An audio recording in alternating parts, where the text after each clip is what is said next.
Descobri um jeito muito mais inteligente de cuidar do seu dinheiro. Você não sabia que precisava até ser Inter. Inter, o super app da sua vida financeira.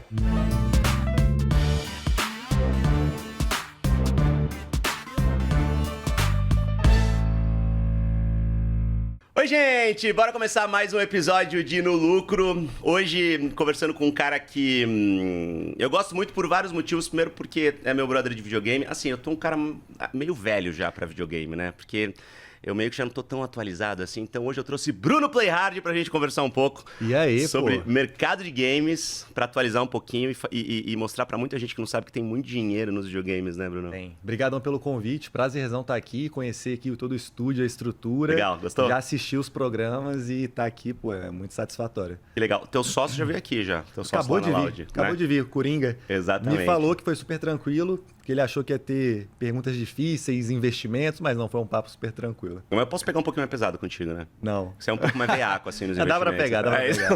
Um pouquinho mais pesado.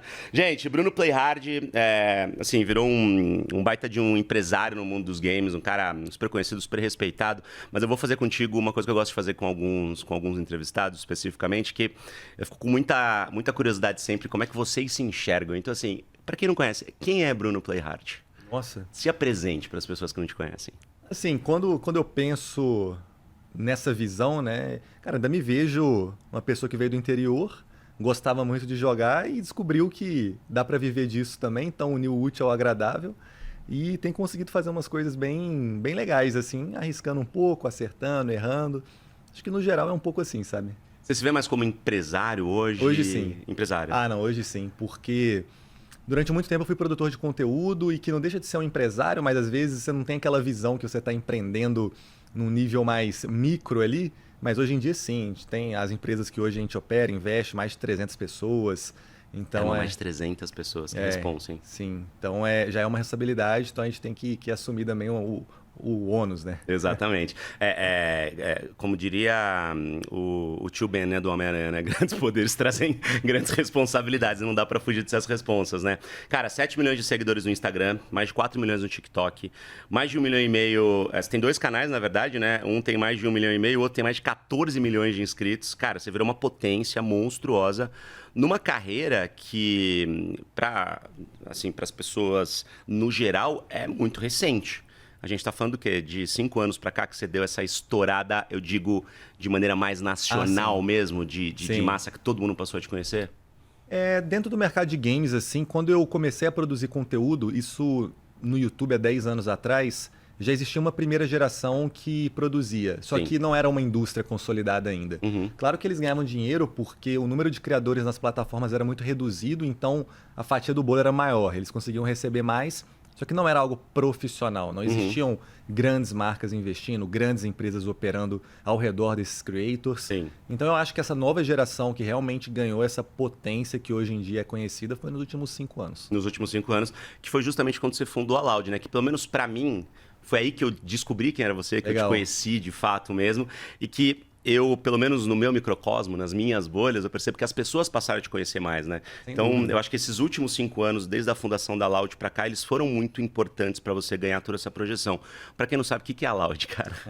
Interessante. A Loud hoje, antes, respondendo a sua primeira pergunta, sem dúvida, quando eu comecei essa empresa e saí do âmbito de ser um creator só para operar algo muito maior, que consegue deixar um legado, ter muita gente envolvida, a galera percebe mais, então a gente é mais notado, né? E quando eu comecei, a ideia era muito dessa também. Saindo de influenciador, eu percebia que tinha muita coisa boa, mas tinha muita coisa ruim. E uma das coisas ruins, por exemplo, era que eu era uma empresa de um homem só, então... Famosa eu presa, né? Eu presa. Fiquei doente, precisei afastar 20 dias. O impacto é literalmente...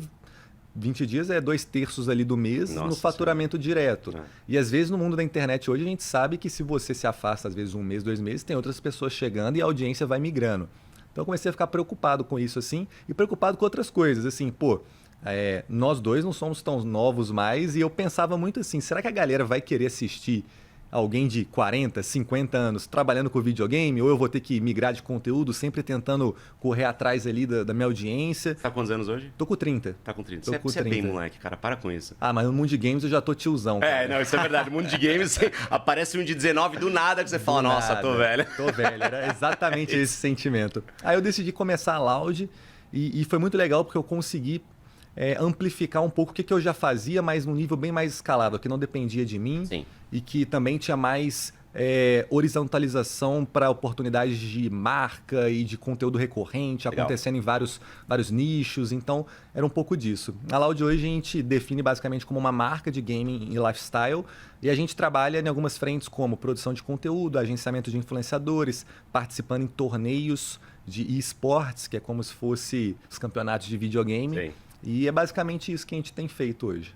É legal que você não falou em nenhum momento time, né? Porque nasceu pra ser um time, Nasceu. basicamente, né? E hoje virou uma outra coisa muito maior, é isso? Virou, cara, porque não dá para se limitar hoje em dia com a força de marca que a gente construiu a muito ser grande. um time. É muito grande. Ser um time, basicamente, você junta alguns jogadores e opera aquilo a nível de performance e quer ganhar um título, vender jogador.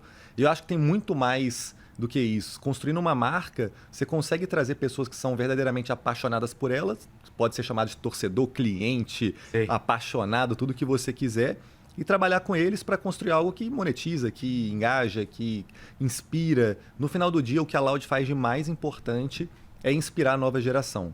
Então, da mesma Legal. maneira com que o futebol brilhava o olho de muita gente, de um dia ser jogador de futebol, de conseguir viver disso, que era algo que as crianças todas amam e gostam, se divertem, o game hoje é isso.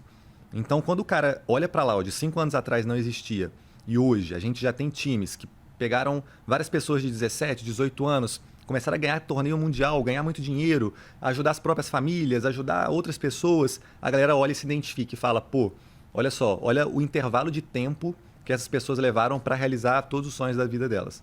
Será que isso pode me inspirar a ser uma pessoa melhor, a correr atrás do que eu quero? Pode não ser o game, pode ser que a pessoa sonha em andar de skate ou ser um campeão de xadrez. Pode ser o que seja, cara. Então, eu acho que com a Loud a gente traz um pouquinho disso, indo um pouco pro lado do improvável, viver de games, ser um campeão mundial de games, ganhar muito dinheiro, e a galera gosta e se relaciona. Ainda é o improvável viver de game? Porque pô, é isso, eu faço 40 daqui a pouco, né, cara? Então, eu peguei desde os primeiros games ali, os primeiros jogos 3D, eu peguei o PlayStation 1, eu Primeira peguei geração a mesmo. primeira geração mesmo ali de game. Talvez a segunda, né? Eu não peguei tanto Atari, assim, mas eu peguei mais bem o comecinho até o absurdo que a gente tem hoje. Então, ontem passei a noite jogando PlayStation e tal, então eu curto muito. Mas eu não sou tanto, por exemplo, dos games mobile. Então, quando a gente olha, por exemplo, os dados da Newzoo, pra quem não sabe, gente, assim, a Newzoo, pelo menos pra gente que é de games, é uma grande referência de dados, Total, né? a principal. Ela é a principal que a gente tem hoje no mundo, e eles mostram os números desse mercado, e ó, pra vocês terem noção, assim, pra quem não manja tanto, não curte tanto, de repente, o mercado de games, mas pra entender o quão relevante é esse negócio que a gente tá falando aqui, ó. No ano passado, 2023, a gente tá falando de 184 bilhões de dólares. A gente tá falando de quase 1 trilhão de reais com o dólar que a gente tem hoje. Dá pra dar essa arredondada. 1 trilhão Maior de que reais. cinema e música, né? É maior que cinema, assim, 6 vezes, 5, 6 vezes a bilheteria. É maior que o mercado de música. O mercado de games é um monstro no mundo. No Brasil é muito grande, mas não é tão representativo quanto, por exemplo, Estados 3 Unidos. bilhões de dólares. É, exatamente. Mas é um mercado gigantesco também, né? E quando a gente olha isso daqui, que é a maior surpresa nos últimos anos, a gente tá falando de metade desse mercado já. O celular já tem metade desse mercado. E a Loud olhou para isso de um jeito brilhante, né, cara? Essa virada, pelo menos olhando de fora, para mim foi genial, cara. Sim. Você tava observando esse mercado, você falou, realmente os games eles estão chegando no celular, eu preciso olhar mais para isso. Como é que foi? Explica pra galera que não acompanhou um pouco esse movimento. Cara, se tem alguém que tava olhando esse mercado era eu, porque o meu canal começou com jogos mobile quando ninguém fazia. O maior canal do Brasil de games mobile tinha 7 mil seguidores, que não é um número tão relevante quando eu comecei o meu canal. E aí eu já testei alguns jogos, postei uns 5 vídeos e eu percebi que o que performou melhor foi de games mobile. Na época era o Clash of Clans, era um jogo muito antigo, era bem- que até era hoje bem eu jogo, antigo. então a verdade é tem essa. até hoje Clash of Clans. Tem até hoje. Depois virou o Clash Royale, né? Eles lançaram mais um jogo, o Clash Royale, Legal. e que ficou muito popular, e depois lançaram Brawl Stars, e agora acabaram de lançar um novo jogo. Cara, antes de entrar aqui no estúdio, a gente tava no Switcher agora, que é a sala de comando aqui, onde fica a galera, né, cortando as câmeras, vendo o áudio e tal, e tinha gente jogando Brawl Stars lá agora. Nesse momento, antes de começar, É assim, isso, cara. é isso. De tão Eu jogo popular que é todo o dia jogo. também, É esse muito daí. doido. Então, assim, cara, quando eu comecei, eu vi isso e eu vi como uma oportunidade. Porque se eu joguei 5 vídeos, e eram de jogos populares, eu joguei vídeo de GTA, que na época estava super em alta, Counter-Strike, jogos muito populares, e o vídeo que performou melhor na plataforma foi um de game mobile. Legal. Eu olhei e falei assim, pô, tem demanda. A galera, assim como eu, pesquisa e não encontra conteúdo sobre isso. Só que eu não estava olhando com uma visão super analítica, olha só os dados. Não, eu só testei, era algo que eu me relacionava porque eu estava na faculdade, não tinha tempo de ficar jogando no computador ou no videogame. Tinha muita gente com o mesmo problema do que eu. E não só isso. Quando você olha para o Brasil, não é todo mundo que vai ter um videogame, um PlayStation, um computador gamer. Caro, né, cara? Caro demais, a gente está falando de um país gigantesco, onde qual a chance de você conseguir comprar um device de 4, 5, 6 mil reais só para jogar?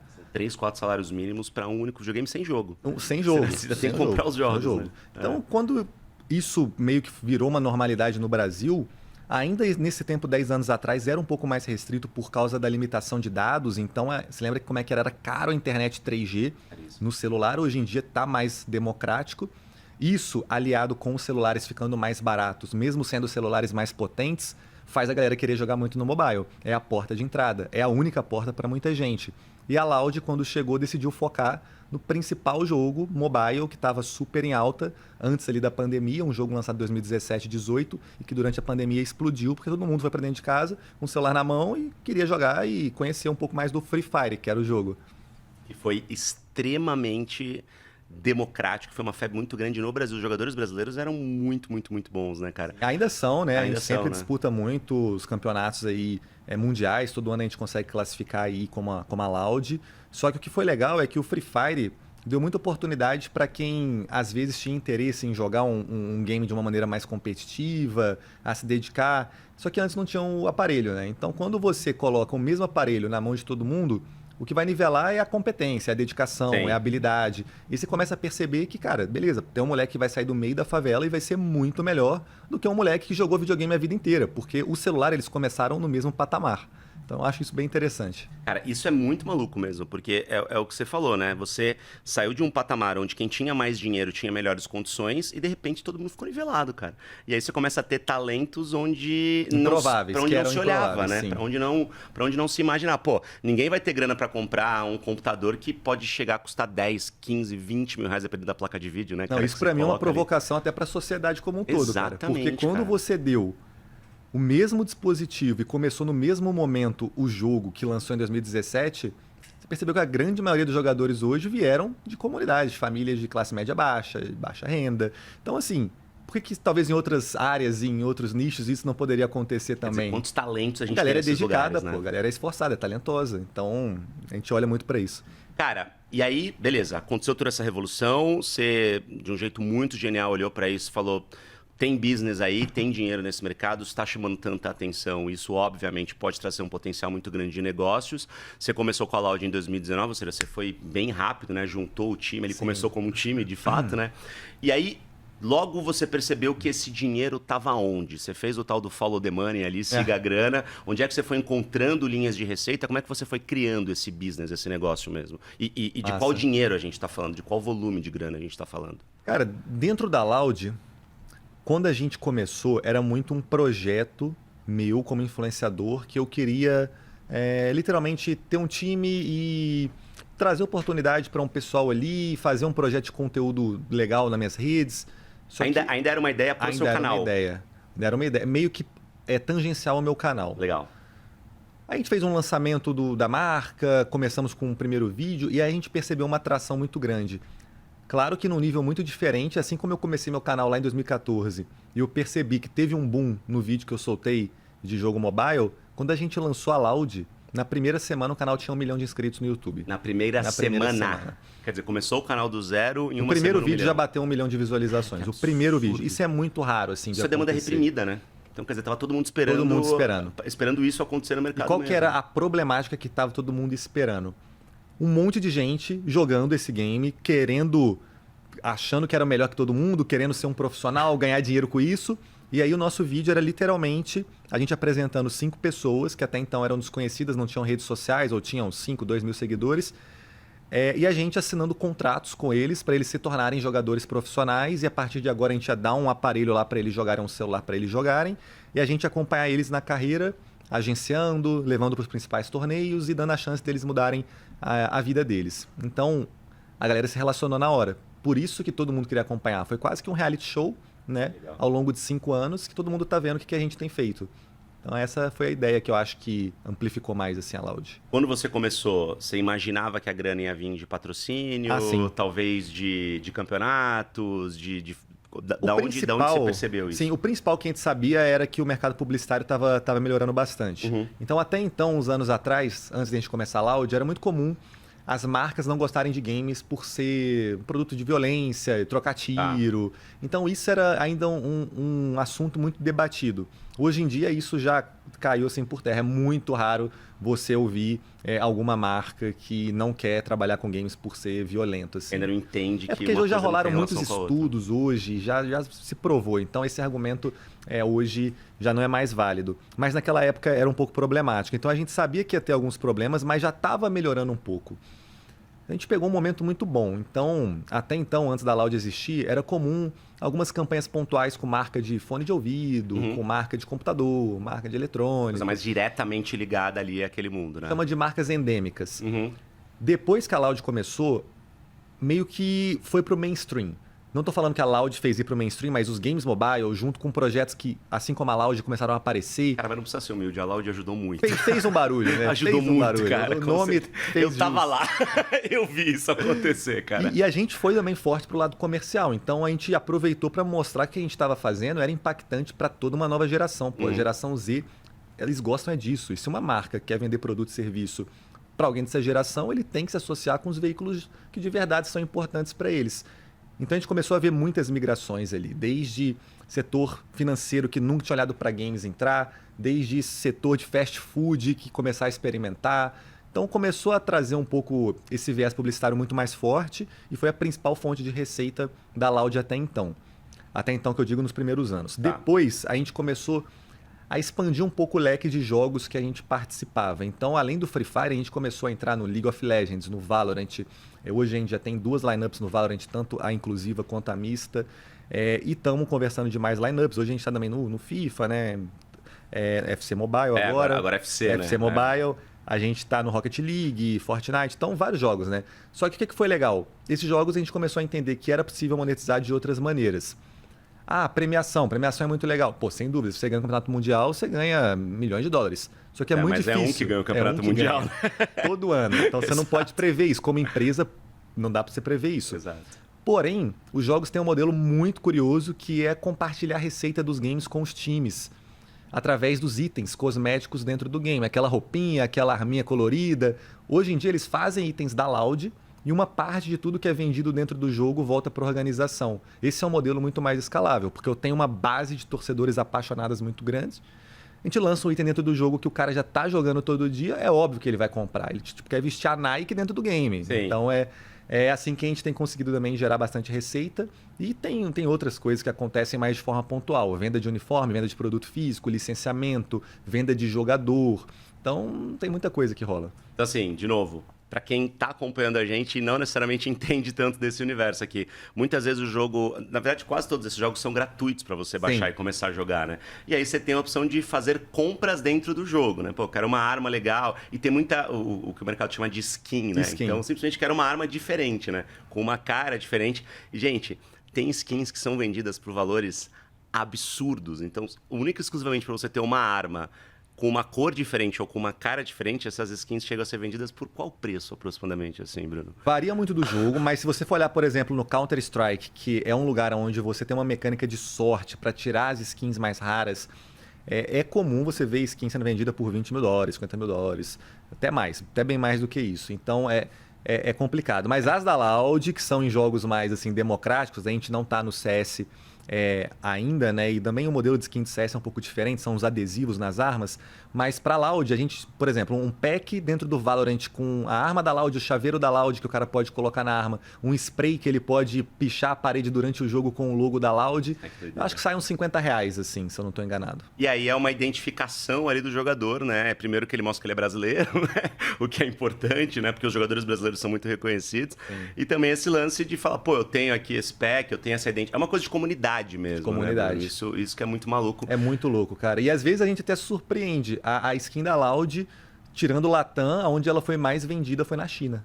Caramba, que doideira. Que loucura, né? Por que isso? Então, vocês conseguiram entender esse movimento? Eu imagino que, assim, pode ser uma união de fatores, mas uma suposição que eu tenho é que no League of Legends a gente já participou de alguns torneios a nível global, então mundial e tudo mais, e no Valorant também. Então, nesses jogos a gente tem uma exposição mais global.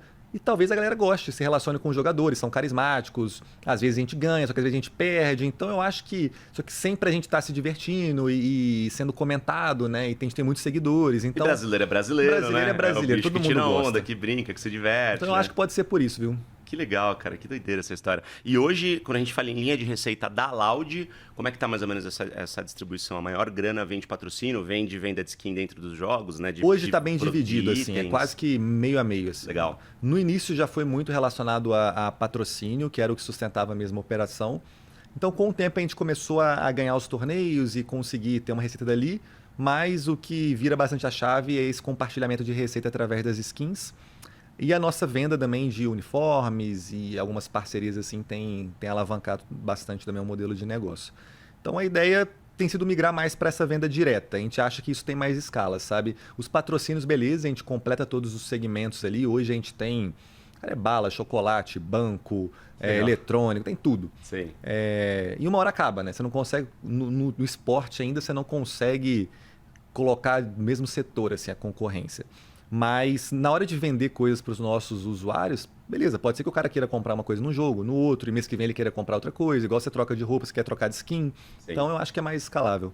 Cara, isso é muito maluco. O lance do escalável é muito interessante, né? Porque vira e mexe, a gente conversa com pessoas aqui e muita gente, às vezes, que acompanha, não entende a diferença do escalável e do escalonável, né? O escalonável é aquilo que você precisa investir muito para conseguir aumentar o teu faturamento. E o escalável, cara, você fez um investimento aqui, você pode vender até o infinito, que é o caso de um produto digital, né, cara? É genial. E por isso que o mercado de games ele é tão absurdo, né? Que às vezes a empresa gasta, assim, bilhões para produzir um jogo, mas aquele jogo gera dezenas de bilhões nos próximos anos, porque o custo de produzir um ativo e distribuir ele não é igual no mundo real, que você tem que fabricar uma roupa, Exato. mandar para a fábrica, mandar para a loja, e o imposto come, tudo vai... Então, assim, o jogo, você fez uma linha de código ali, apareceu, você pode vender para o mundo inteiro, é isso que é mas escalável, é só o imposto. Né? É escalável de verdade. É isso. O escalonável é a fabricação da caneca, né? Sim. Pô, eu quero dobrar o meu faturamento. Você precisa dobrar a quantidade de pessoas fabricando a caneca, comprar mais máquinas e tal. O digital não, cara. O digital tá vendendo ali o tempo todo.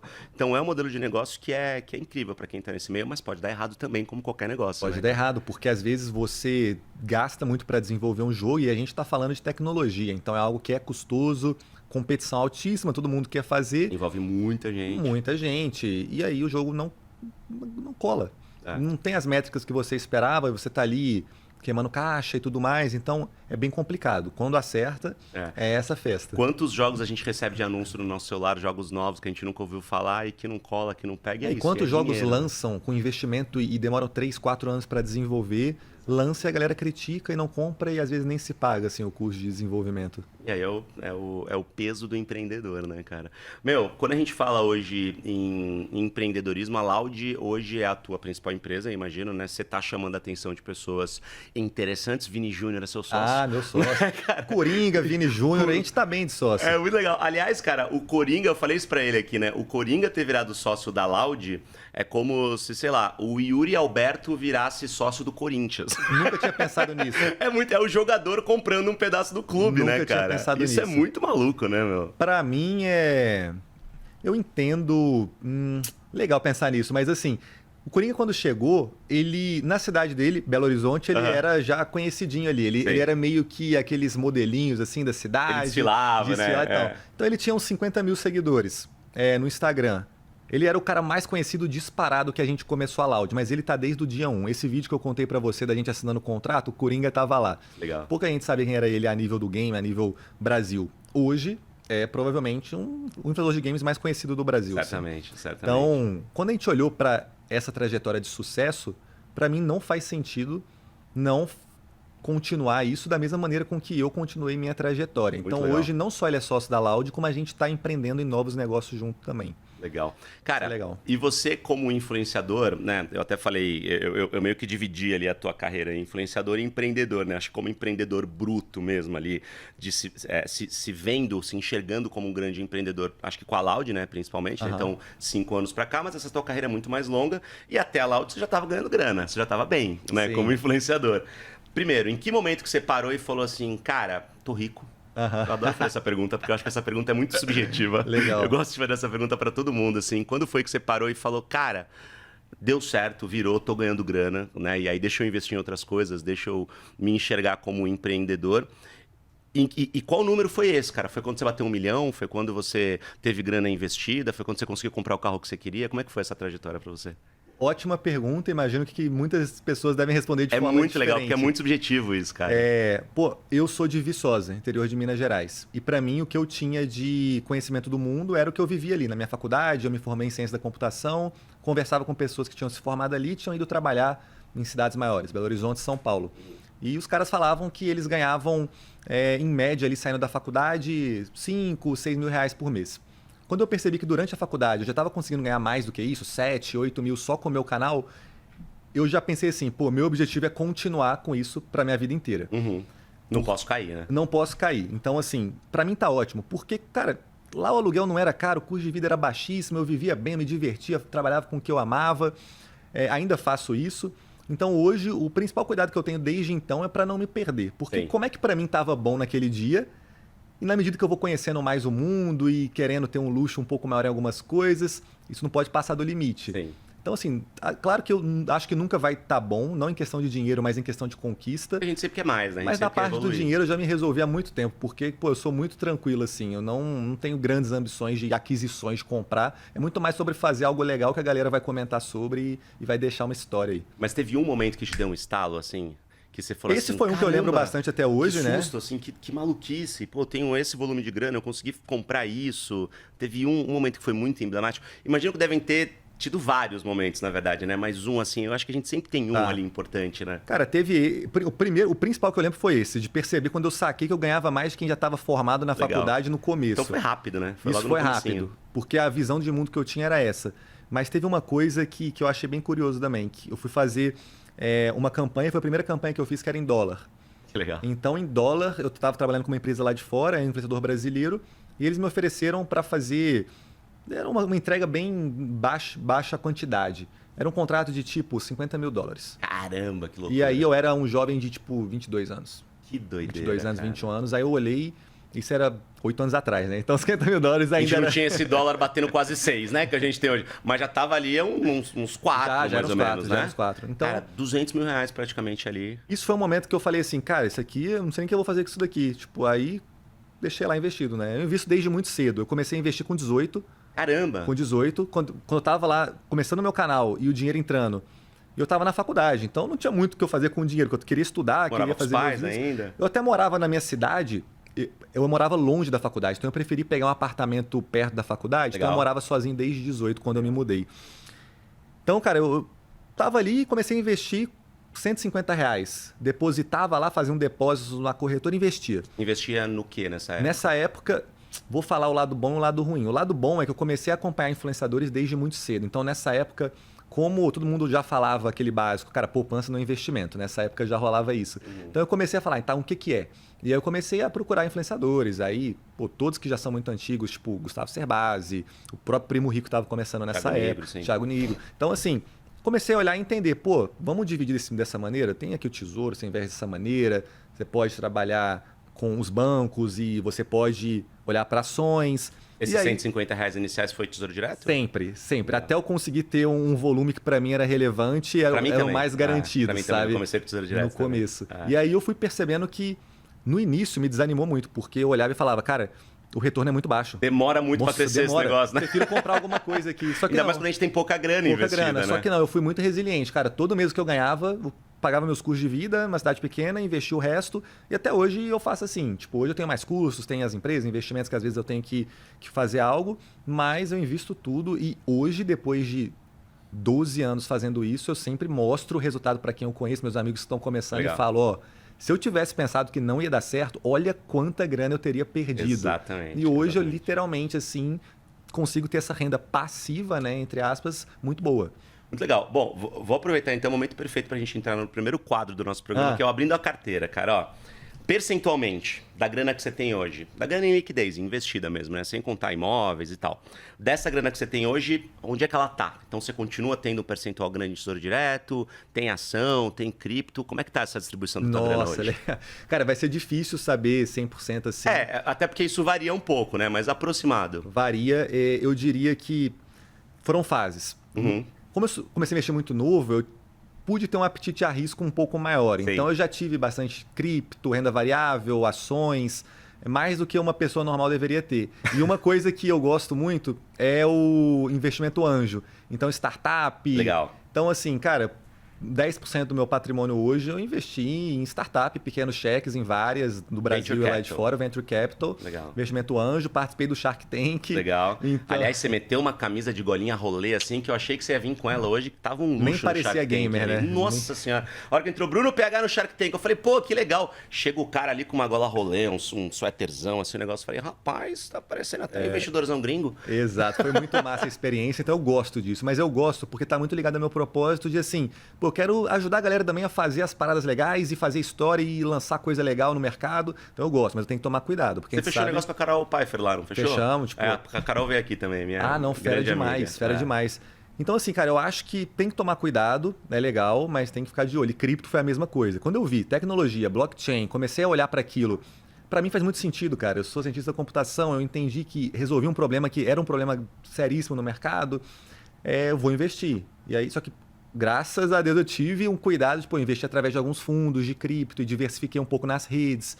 Então, quando deu o boom, eu ganhei muito dinheiro. Quando deu a queda, eu perdi muito dinheiro. Na verdade, não aconteceu nada porque eu nunca liquidei nada. Então, no início subiu bastante, depois desceu bastante e hoje segue bem ali o investimento que eu fiz lá atrás. Hoje? Tenho, devo ter uns 5% em cripto. Legal. São várias criptos ou é Bitcoin, Bitcoin, Ethereum? Solana, Ethereum é o portfólio mais padrão, assim. As mais conhecidas, As mais né? conhecidas. Eu teve algumas shitcoins lá que eu perdi dinheiro, mas muito pouco percentual, porque eu não sou maluco também de colocar, shitcoin. Eu adoro esse termo, assim, que são as criptos que aparecem do nada, porque, gente, teoricamente, qualquer um pode fazer uma cripto, né? Então, aparece muita cripto no mercado que a gente não conhece, por isso que é sempre importante a gente, de preferência, ter alguém ali, um corretor, sem dúvida, uma empresa por trás, né, cara? Porque, principalmente o mercado de cripto, já disse isso aqui algumas vezes, acho muito legal, acho muito bacana, mas acho importante as pessoas entrarem no mercado de cripto, não sei se você pensa assim também, mas eu acho importante as pessoas entrarem entendendo o que é cripto. Cripto não é moeda.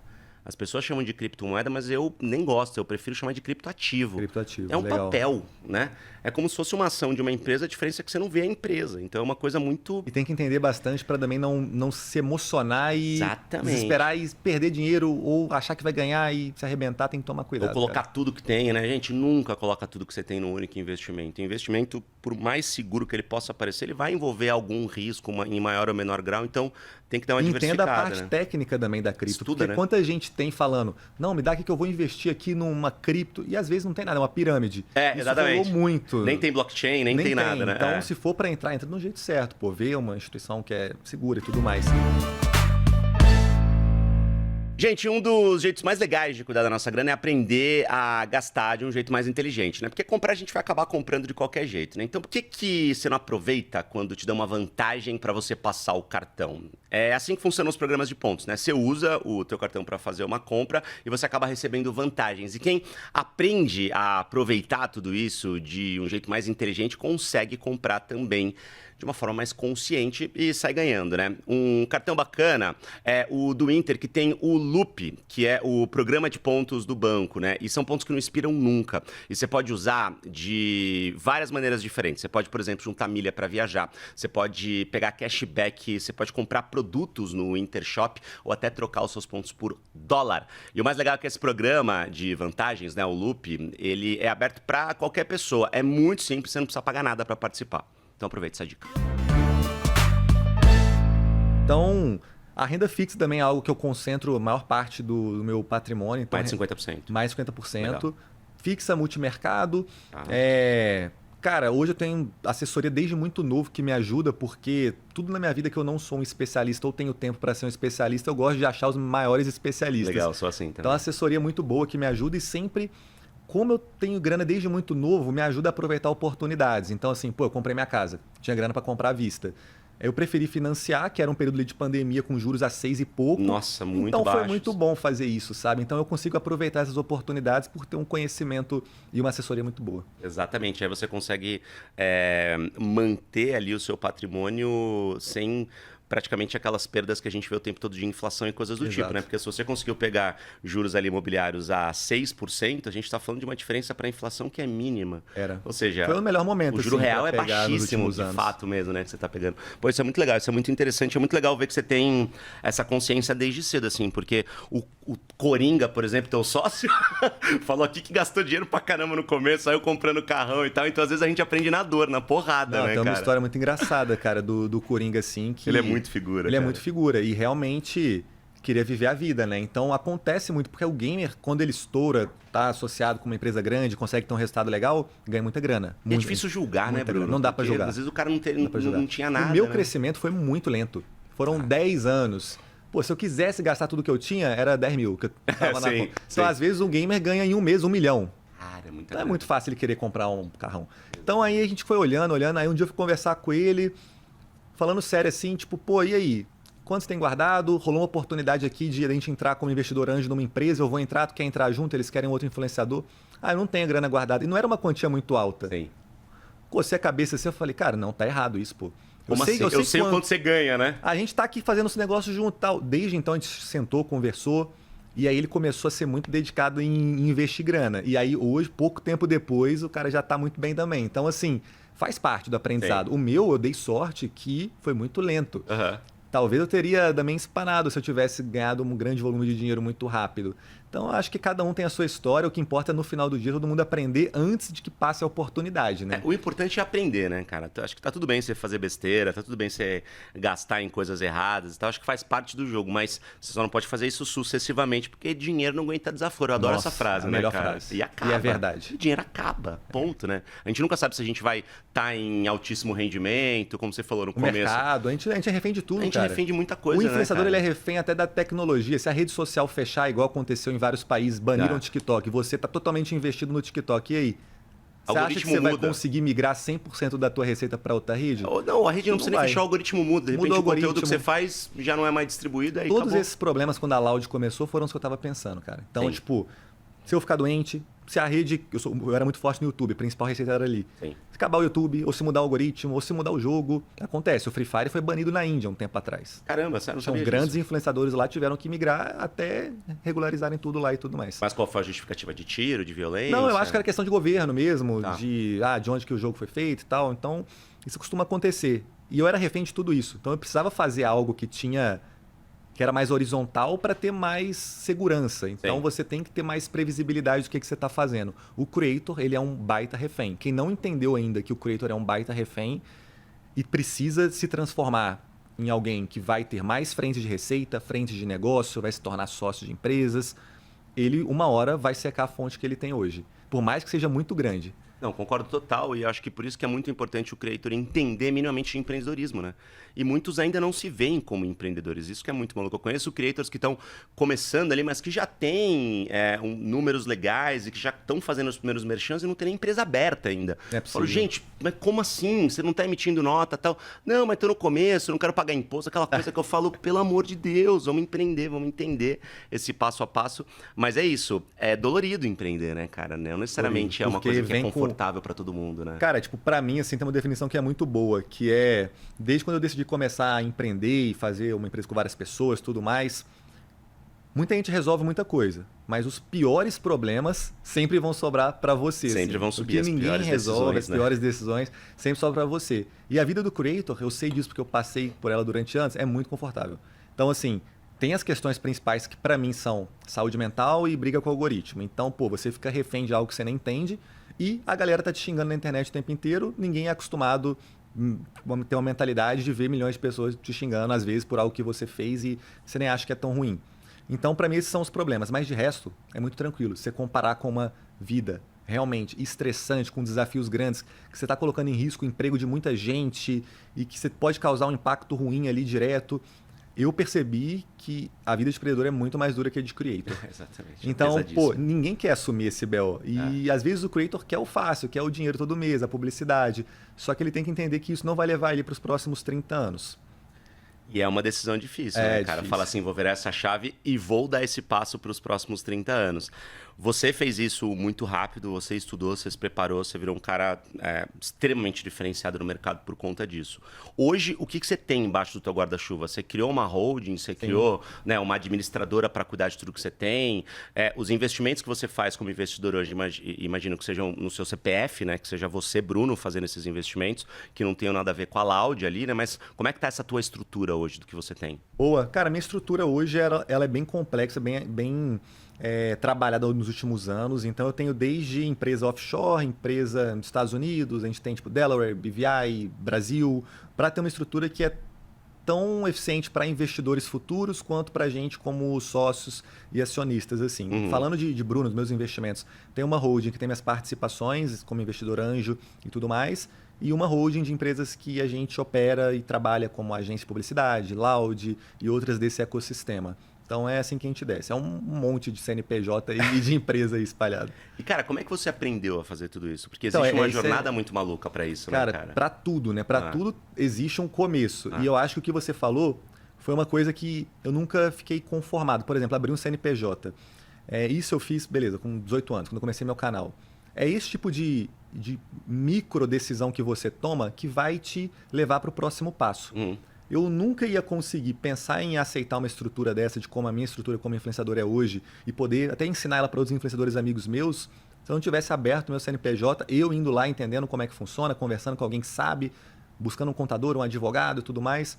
Então, eu aprendi literalmente sendo curioso, assim, igual tudo na vida, quando eu quero aprender, cara, eu vou atrás, eu vejo vídeo, eu tento entender o mínimo para poder achar alguém que faça muito bem e aí trabalhar junto com aquela pessoa. Esse é o modelo que eu sigo assim na vida. E vai arrastando os melhores pro seu lado ali, né, cara? Porque não dá para você fazer tudo e saber tudo, né? Exatamente. Por exemplo, se a gente começar a conversar aqui, como é que tá o mercado na Bolsa de Valores, olha o que aconteceu, derreteu semana passada lá fora nos Estados Unidos. Não vou saber detalhe disso, porque meu dia a dia é nas empresas de games que eu tô operando, é meu business.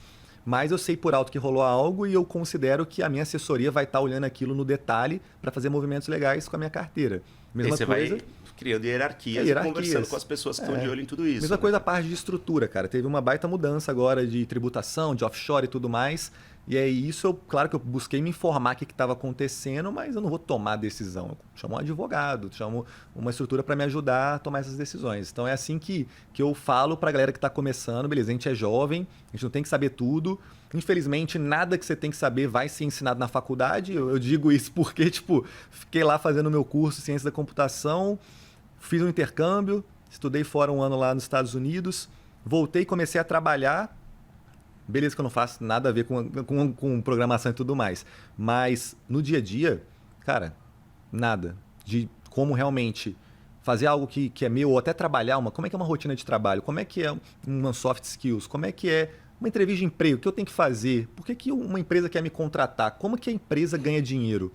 E como que ela perde? Onde que é meu papel nessa máquina toda? Isso aí você vai descobrindo só se você for atrás mesmo e arriscando, cara. Porque... E não é meio absurdo a faculdade não ensinar isso, cara? Eu acho que toda faculdade tinha que falar de empreendedorismo, né? A escola. Toda faculdade. A escola, exatamente, cara. Hoje em dia eu acho que tem umas escolas que estão fazendo isso, umas escolas um pouco mais até caras, né? De cidades ainda maiores. Escolas particulares, né? Tem aula de educação ensino financeira. Público, né, cara? Tinha que estar, cara. tinha que estar. Eu acho que isso é muito mais importante que muita coisa que é ensinado assim. Exatamente. Pô, eu vou dar um exemplo muito claro, assim, e não é uma crítica, tal. Exato, também não gosto de ser assim também. Exatamente, mas até hoje eu sei que tem um pedaço da fórmula de Bhaskara que é B ao quadrado menos 4AC. E eu nunca usei isso na minha vida. E eu não aprendi a empreender, cara. Eu descobri o que era um CNPJ depois tomando porrada, me envolvendo com sócios errados, tomando golpe. Exato. Então, assim, é muito maluco, né? A gente passa por um processo de dor que se a gente tivesse esse ensino na escola, a gente não precisaria passar, né, cara? Muito. Seria muito menos complexo e muito menos difícil. Mas a dor ensina também. Ensina, né? Mais. Os maiores aprendizados é no erro, né? Não tem jeito. Exatamente. Cara, você já poderia parar de trabalhar hoje, certo? Depende do ponto de vista. Financeiramente, sim. Financeiramente, né? Então, assim, falando em grana, a grana que entra, você não precisaria mais continuar trabalhando se o teu objetivo fosse só grana, né? Então, primeiro, você tem um número mágico financeiramente? As pessoas muitas vezes têm... A Carol, por exemplo, Carol Pfeiffer, sua sócia, sentou aqui e falou, eu quero 1 bilhão. Eu quero que as minhas empresas batam 1 bilhão em faturamento. Eu falei, meu Deus. 1 bilhão em faturamento. Legal. Você tem um número mágico para você, um número mágico seu ou não? E pelo que você trabalha hoje? Se não é mais por dinheiro. Nossa, legal, cara. Não tem um número mágico assim. Pô, seria falar um número redondo, tipo 1 bilhão, assim, é um número legal de falar. Pô, mas né? é um número, cara, eu acho muita coisa, bicho, sério. Eu sou muito mais simples do que... Não, 1 bilhão é um número legal de falar. Mas respeito também, nada contra, dúvida, né? Pelo amor. Eu percebo que as pessoas conseguem fazer as mesmas coisas com patamares de dinheiros tipo, bem diferentes, assim. Tipo, um bilionário no Brasil em real e um cara que tem 100 milhões de reais tem uma rotina muito parecida. Exato. Então, eu não considero que eu tenho um número para parar de trabalhar. Mas eu acho que enquanto... Aí é mais uma meta minha. Enquanto eu não transformar a história completa de uma empresa e conseguir vender essa empresa com um valor muito legal, é claro, né? Não vender uma empresa que está falida. Vender uma empresa com um valor muito legal. E realmente ficar na história de, tipo, olha, esse brasileiro, essa empresa de games ou, sei lá, de tecnologia do Brasil, olha o que ele fez e hoje o mundo toma isso como referência. Isso para mim seria muito mais satisfatório do que um valor, assim. Você pensa em vender a Loud? Sim. Tudo que eu começo, um dia eu penso em vender, né? Mas pode ser que isso demore 10, 20 anos. Exato. Porque para mim, eu acho que se você vende... você primeiro tem um retorno financeiro direto muito interessante, você consegue comprovar que o que você fez sim tem um valor absurdo para alguém que está no mercado fazendo isso há muito tempo. É um testamento assim que você consegue deixar. E para mim eu sei também que desapegar às vezes é importante. Sim. E eu tenho isso muito de ciclo. É difícil. Né? Ainda mais quando o filho é teu. É muito difícil. Né? E eu tenho isso muito de ciclos também. Eu sempre penso qual que é o próximo projeto, qual que é o próximo projeto, qual que é o próximo projeto. Então eu mudei de jogo o meu canal algumas vezes, fiz a Loud, penso em como a gente consegue modificar algumas coisas e continuar seguindo a minha trajetória. Tenho os mesmos problemas desde lá de trás. Às vezes eu olho e falo, pô, será que eu vou querer estar trabalhando com games quando eu tiver 60 anos de idade? Nossa, cara, eu gostaria. Então, será que mas a gente se questiona, né? Eu de 60 anos vou achar isso? Porque eu de 30 anos nem jogo tanto igual eu jogava aos 20. Então a gente muda, né?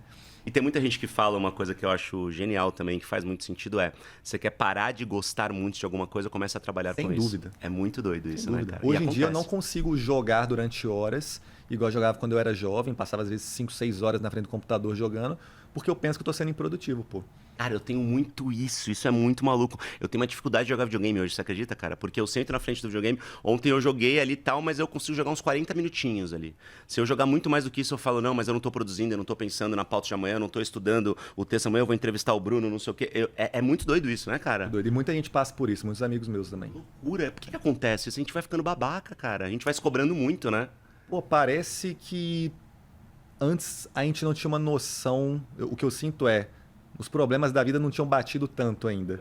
Porque hoje em dia você tem boleto, às vezes você tem filho, tem um monte de coisa, um monte de responsabilidade. Então você olha para aquilo como algo que está te tomando tempo. Enquanto antes só queria se divertir, passar tempo. Eu acho que as pessoas têm que ser mais assim, às vezes, para não pirarem também. Eu hoje extravaso mais viajando, gosto de sair num restaurante, assistir série, filme, jogar. Nem tanto, eu acho que porque eu trabalho com isso e eu produzo conteúdo sobre isso, quando eu tô jogando em off... Parece trabalhando. Não, quando eu tô jogando em off, eu penso assim, pô, deveria estar gravando, eu deveria estar fazendo uma live. Caramba, que doideira. Então me incomoda um pouco estar jogando em off, sabe? Cara, isso é muito maluco. O que o dinheiro te trouxe de mais legal? Você é um cara que gosta muito de viajar, né? Mas assim... Principal viagem.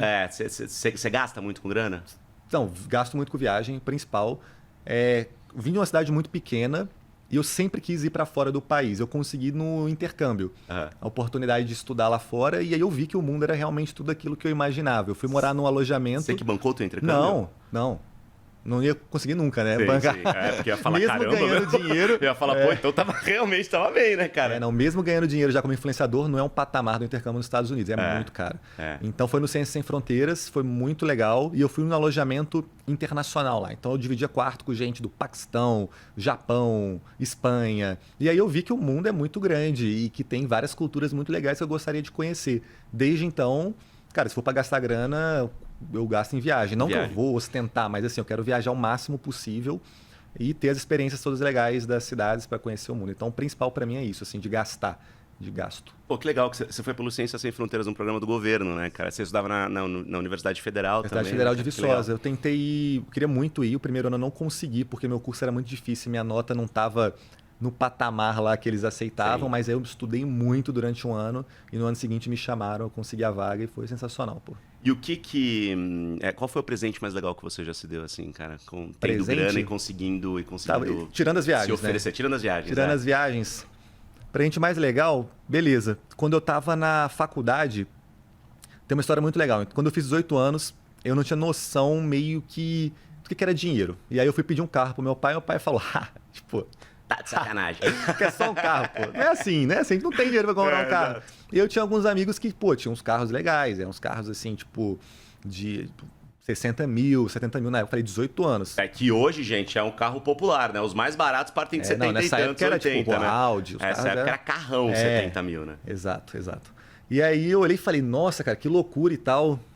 E aí comecei a colocar isso na minha cabeça. Então, quando eu juntei uma grana ali na faculdade, eu comprei um carro que era 70 mil na época, que era um Audi usado, de uns 5 anos assim. Um A3, um A4? Era um A3 de 2 portas. Nossa, legal. Branco, esportivinho. esportivo, Que legal. teto solar. Na faculdade. Na faculdade. Tirou onda em na Viçosa. faculdade, hein? Nossa, imagina esse moleque chegando em Viçosa, na faculdade de Audi A3, 2 portas, esportivão, assim, fez pouco sucesso. Então, isso foi a coisa que eu fiz, assim, que foi mais fora do padrão da minha vida, assim mesmo. Hoje você gosta de carro? Não, desde então eu não tenho nenhum outro carro, nunca tive. Sério? Parou na A3. Eu vendi esse carro e eu nunca mais comprei carro, cara. Devia recomprar a A3, deixar ali, né, cara, como um símbolo ali, né? Exato, pô, loucura. Cara, que doideira. Não gosto, nem gostava, eu só comprei realmente por causa dessa história que eu contei.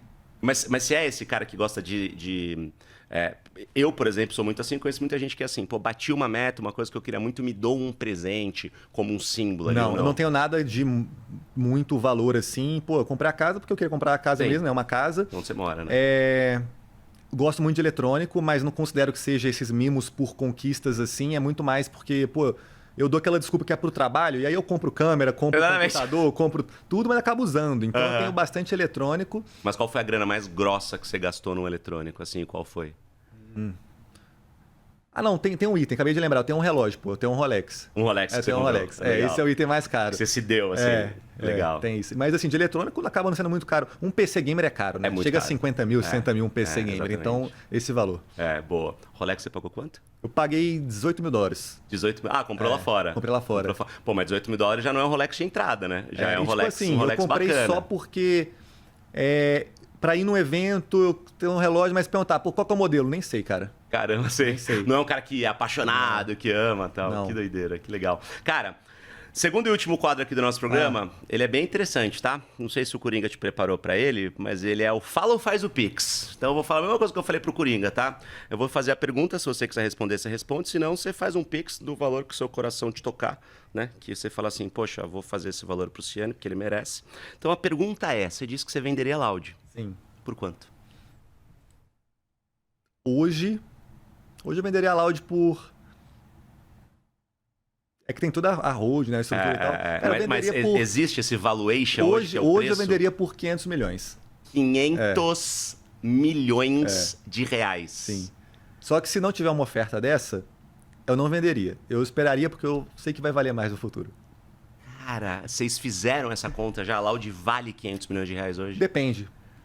A empresa vale, né? Baseado nisso, alguém quer pagar por aquilo, o que acredita que aquilo vale. Então, assim, muita grana, cara. Mas se você considera que lá fora algumas empresas que têm envolvimento com tecnologia e nesse mercado, às vezes tem múltiplos de 10 a 20x receita, aí talvez possa fazer sentido para algum fundo mais agressivo, mas é muita grana. Muito dinheiro. Você tinha alguma noção, no melhor dos seus sonhos lá atrás, quando você começou a empreender, que você ia abrir uma empresa que valeria tanto, cara? Você tá falando Ela não vale isso, né? Não, Vamos mas deixar tudo bem, claro mas assim, que poderia chegar a isso, cara? Poderia chegar. Não faço ideia. Não fazia ideia em nenhum momento. Literalmente, só queria fazer vídeos assim desde muito novo. Pô, produzo conteúdo desde a época do Orkut, né? Então, Sim. muito antigo. E hoje em dia, às vezes eu paro Pra e você falo... que é mais jovem, Orkut já foi uma rede social, tá?